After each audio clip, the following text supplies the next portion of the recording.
इस वीडियो को आप आंख बंद करके भी सुन सकते हो। ये कहानी आपका दिमाग खुद विजुअलाइज कर लेगा। गौतम बुद्ध ने 6 वर्ष की तपस्या की। जो करने योग्य था वह सब किया, जो भी किया जा सकता था वह सब किया, कुछ भी अनकिया नहीं छोड़ा। जिस गुरु ने जो भी बता दिया उसे समग्र मनभाव से किया। रत्ती भर भी अपने आप को नहीं बचाया। लोगों की आदत होती है कि वे किसी कार्य को करते तो हैं परंतु अपने आप को पूरा नहीं झोंकते। जीवन में सफलता मांगने से नहीं मिलती, जीवन में सफलता मिलती है कीमत से। आपको बदले में उतना ही मिलता है जितना आप देने की क्षमता रखते हैं। अगर आप सब कुछ दांव पर लगाने के लिए तैयार हैं तो आपको सब कुछ मिलने की संभावना भी है। गौतम बुद्ध अपना सब कुछ दांव पर लगा चुके थे। वे अपने संकल्प के शिखर पर पहुंच चुके थे। और जब कोई व्यक्ति अपने संकल्प के शिखर पर पहुंच जाता है तो मन अपना आखिरी दांव चलता है। और यह मन का स्वभाव होता है। हम आग को अच्छा या बुरा नहीं कहते, हम अग्नि का लाभ उठा सकते हैं और उससे विनाश भी कर सकते हैं। गौतम बुद्ध अपने संकल्प के शिखर पर थे तो मन अपने आखिरी हमले करता है। जिस मन के साथ बुद्ध वर्षों रहे वह मन इतनी आसानी से बुद्ध को कैसे छोड़ देता। उस समय मार, जो कि मन का ही एक रूप है, बुद्ध पर हमला करता है, बुद्ध को डराता है।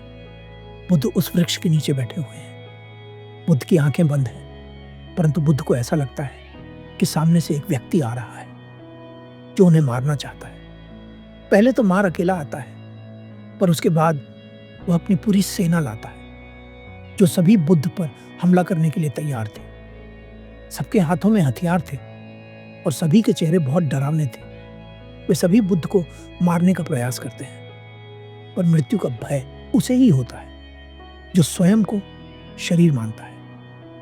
मार और उसकी सेना बुद्ध के ऊपर हथियारों से वार करती है परंतु बुद्ध के भीतर एक छोटा सा भी कंपन पैदा नहीं होता। वे पूरी तरह से स्थिर बैठे होते हैं। जब मार मृत्यु के भय से बुद्ध को नहीं डरा पाता तब मार अपनी दूसरी चाल चलता है। यहाँ पर समझने वाली बात यह है कि पहले मार ने हमला किया, उसके बाद उसने अपनी 3 पुत्रियों को भेजा। पहले मन डराता है और जब डर से बात नहीं बनती तो वह लालच में फंसाता है। कहा जाता है कि मार बुद्ध को डराने के बाद बुद्ध के अहंकार को जगाने का प्रयास करता है। मार बुद्ध से कहता है, आप महान तपस्वी हैं, मैं आपसे हार गया। आप जैसा ज्ञानी व्यक्ति मैंने आज तक नहीं देखा। मार कई तरीकों से बुद्ध के अहंकार को जगाने का प्रयास करता है पर जब बुद्ध मार के इस जाल में भी नहीं फंसते तब मार अपनी 3 पुत्रियों को भेजता है।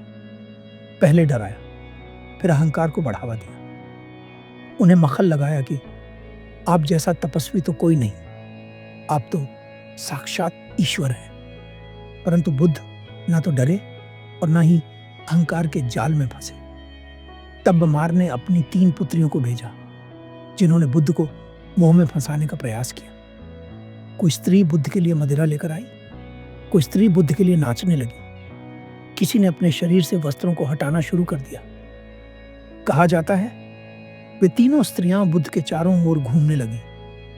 कोई बुद्ध को छूने की कोशिश करती, कोई उन्हें आकर्षित करने का प्रयास करती, लेकिन बुद्ध ना हिले ना डुले। ना उनके भीतर भय पैदा हुआ, ना ही उन्होंने इनकार किया और ना ही स्वीकार। वे बस साक्षी भाव के साथ बैठे रहे। जो हो रहा था उसे देखते रहे। यही सूत्र है ध्यान का। इसी तरह से बैठा जाता है। न भय, न चिंता, न डर, न क्रोध।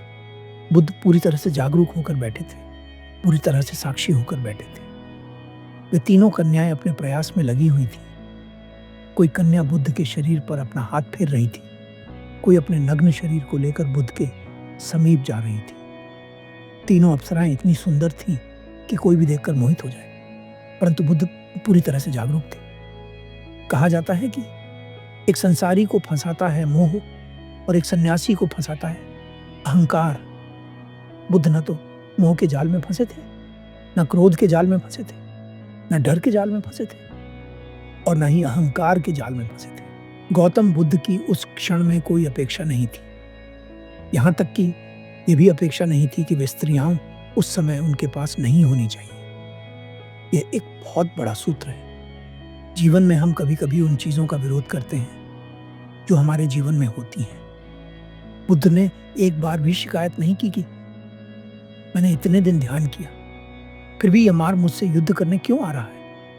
ये सुंदर स्त्रियां मेरे मन को मोहित करने क्यों आ रही हैं? बुद्ध बस एकाग्र और शांत बैठे हुए थे। सूत्र यही है कि जो व्यक्ति साक्षी भाव से बैठ जाता है, उसके लिए कोई भी परिस्थिति बाधा नहीं बनती। बुद्ध ना तो डरे, ना ही क्रोधित हुए, ना ही मोहित हुए। बुद्ध ने उन तीनों अप्सराओं से कहा, हटो पागलों, क्यों व्यर्थ का प्रयत्न कर रही हो? बुद्ध के इन शब्दों में करुणा थी, दया थी। बुद्ध देख रहे थे कि वे स्त्रियां थक रही हैं, परेशान हो रही हैं। बुद्ध ने कहा, यहाँ हड्डी, मांस, मज्जा सब सूख गए हैं। तुम किसके लिए यह प्रयास कर रही हो? तुम किसे रिझाना चाहती हो? जिसे तुम रिझा सकती थी वह तो जा चुका है। तुम जो कर रही हो वह करने के लिए तुम पूरी तरह से स्वतंत्र हो। पर एक बात मैं तुमसे कह देना चाहता हूं, तुम्हारा हर प्रयास व्यर्थ साबित होगा, इसलिए नाहक ही परेशान मत हो। बुद्ध के करुणा भरे शब्दों को सुन वे तीनों स्त्रियां पारक्त हो जाती हैं। जहां करुणा होती है, जहां दया होती है, वहां काम वासना नहीं टिकती। ध्यान का सबसे बड़ा सूत्र यही है, साक्षी भाव की डोर को पकड़े रहना और निरंतर प्रयास करते रहना। एक बात और समझे, बुद्ध का जो आचरण था वह उन्होंने जबरदस्ती नहीं बनाया था। अगर आप जबरदस्ती ध्यान में बैठे और ये समझें कि मुझे ध्यान हो गया है, मैं सिद्ध पुरुष हो गया हूं, तो छोटा सा विचार भी आपको हिला सकता है। लेकिन बुद्ध के भीतर ईमानदारी थी। वे जो भी थे वे उस बात को जानते थे, इसलिए वे पूरी तरह से स्थिर थे, शांत थे और एकाग्र थे। अगर आपको यह वीडियो अच्छी लगी तो हमें अपनी प्रतिक्रिया अवश्य दें। हमें आपकी प्रतिक्रिया का इंतजार रहेगा।